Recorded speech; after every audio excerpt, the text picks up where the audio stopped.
Hello, confirmation students. In this video, I want to talk about baptism. And in particular, I want to talk about the day that Jesus got baptized.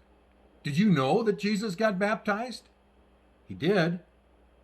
So let me tell you about that day, and let me tell you why that day matters to us. Okay? Now, to understand the baptism of Jesus, we first need to know about a guy who was about the same age as Jesus and who lived back in the days that Jesus lived. And this guy's name was John. John was what we might call today a hippie. John had long, wild hair. John wore strange clothes made of, get this, camel's hair. Two of John's favorite foods were honey and grasshoppers. And instead of hanging out with people in cities, John seemed to prefer living out in nature. In fact, John was most often found out in the middle of nowhere. So yeah, John was kind of out there for sure. Now, here's what's rather strange. People from all over used to travel out to the middle of nowhere to hear John speak. And what John would speak about was that people needed to turn their lives over to God. And then, to symbolize that you wanted to turn your life over to God, John would invite you into the middle of a river and he would dunk you under the water. And that dunking was called a baptism. And since John was the one doing the dunking, since he was the one doing the baptizing, he quickly became known as John the Baptist. And after a person was dunked, after they were baptized, they then needed to say, "Okay, God, I now turn my life over to you." But here's the deal, you guys. John never forced anyone to get baptized. Each person had to come to the water and then say, I'm ready to be baptized. They would get dunked. And then after that, they would say, "Yes, God, I will now turn my life over to you." And if a person was willing to do that, John would gladly be the one to dunk them.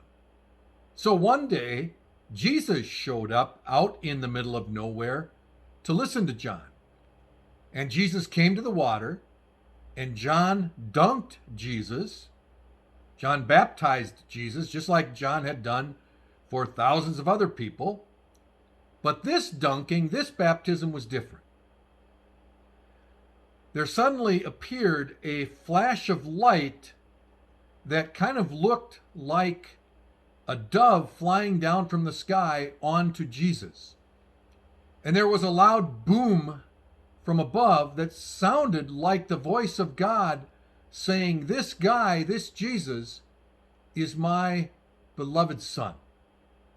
It was clear that God had an extra special plan for this guy's life. Now, understand something very important. Jesus also had to say, "Yes, God, I turn my life over to you," which Jesus did.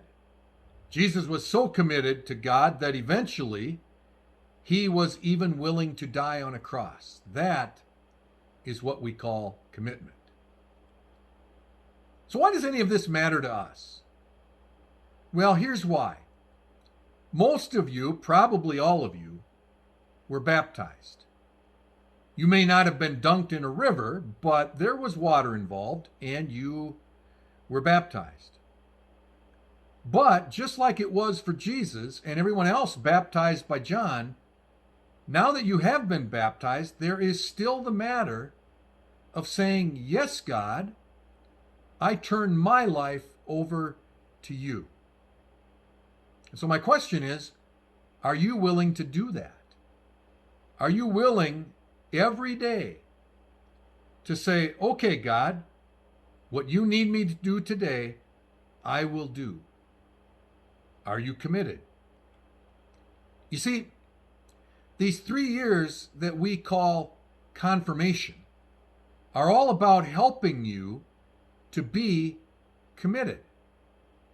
God has amazing plans for you and your life, but you have to be committed. Confirmation is a little bit like Army boot camp. We are getting you students ready to turn your lives over to God and to live out God's magnificent plan for your life.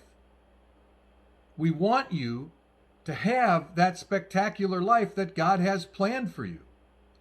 And so we have this 3-year confirmation training program to get you ready to go out there and be awesome people.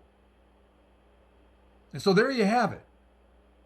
Jesus was baptized and he committed his life to God.